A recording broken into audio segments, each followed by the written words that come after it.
Voilà, je vous souhaite la bienvenue pour cette vidéo qui parle de mon expérience en autarcie.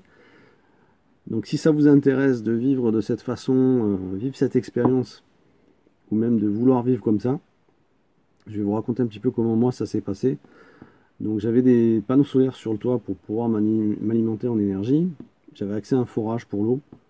Et j'ai utilisé un poêle à bois pour me chauffer uniquement en bois, ne pas utiliser de gaz du tout. C'est ce que j'avais vu quelqu'un qui faisait ça aux États-Unis, qui avait mis ça dans son camping-car, dans son motorhome. Et ça m'a donné une idée, je me suis dit je vais faire pareil. Alors c'est vrai qu'ici c'est plutôt mal vu, on m'a vu comme un fou. C'est assez spécial. Quand je suis arrivé sur le terrain, j'ai dû aplanir un peu le terrain avec un tracteur que j'ai fait venir, de manière à être un peu plat. C'était boueux, mais après très vite c'est redevenu une belle petite prairie. Donc c'est sûr que voilà, le poêle dans le camping-car, c'est un truc qui est super choquant. Les gens vont dire que je suis fou, mais c'est un truc que j'avais vu aux États-Unis. Il y a beaucoup de gens qui font ça. Et moi j'ai fait ce petit délire de le faire. Alors c'est vrai que j'ai utilisé des matériaux haute température pour passer à la place de la fenêtre, de manière à pouvoir faire passer la sortie cheminée. C'est assez spécial, mais je l'ai fait.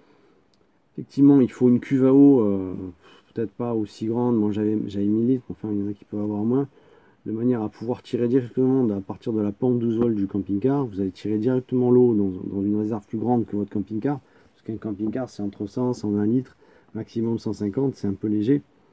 Donc c'est ce que j'avais fait pour avoir plus d'eau dans le camping-car. Moi j'avais pris un petit terrain qui fait que j'ai toujours, là pendant que je vous parle je suis dessus avec mon camping-car d'ailleurs, qui fait un peu moins d'un hectare.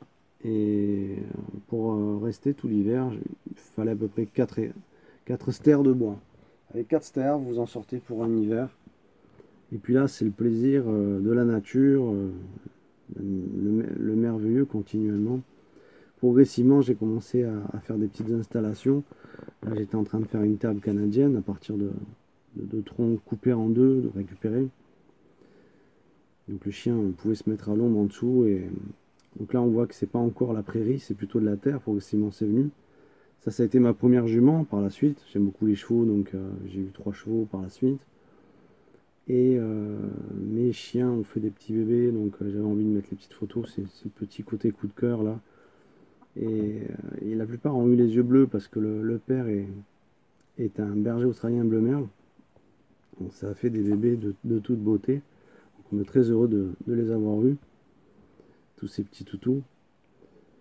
Voilà, l'autarcie, c'est vraiment vivre comme ça en pleine nature. C'est un truc qui vous remplit. Vous apprenez vraiment à ne pas gaspiller l'eau, à respecter totalement vous respectez tout finalement.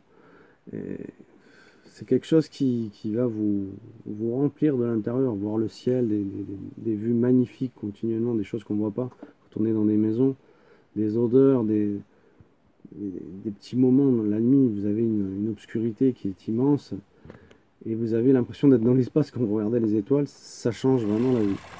À partir de là, j'ai construit un bassin en fait pour les animaux, pour les chevaux, pour les chiens, mais aussi pour les animaux de la nature, les oiseaux, les insectes ont besoin également de beaucoup d'eau, comme les abeilles. Et faire un bassin sur votre terrain, c'est quelque chose qui va vous apporter la vie, pouvoir faire un potager.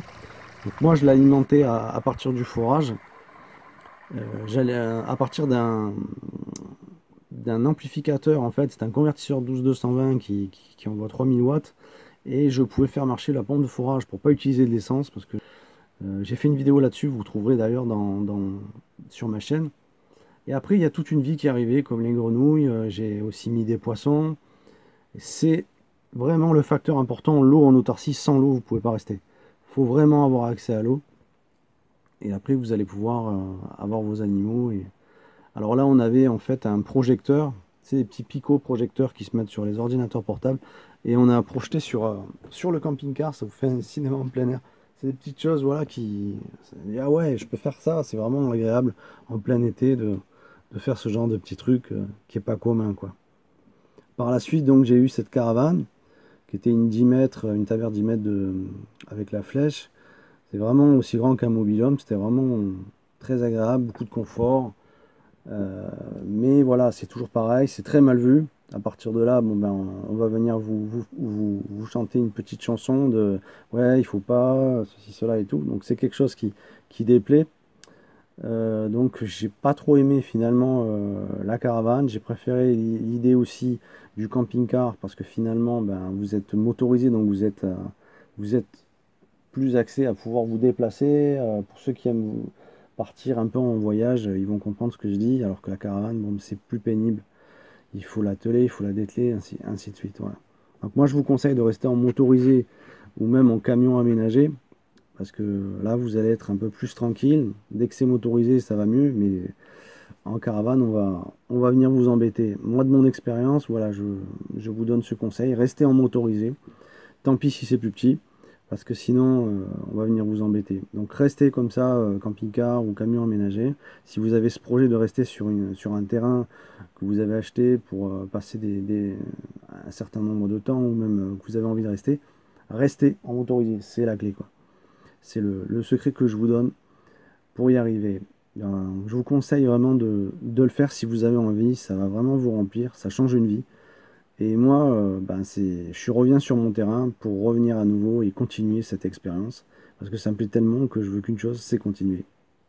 Voilà, j'espère que cette petite vidéo vous aura plu, qu'elle vous aura servi. Si vous avez des commentaires, vous avez envie qu'on dialogue, et pourquoi pas qu'on reste en contact, abonnez-vous à ma petite chaîne. J'ai tout un tas de petites vidéos qui vous conseillent, avec des conseils pour vivre en autarcie, des petits trucs qui moi, m'ont servi et que j'ai appris de moi-même. Donc voilà, si vous voulez qu'on reste en contact, n'hésitez pas à faire ce qu'il faut pour vous abonner.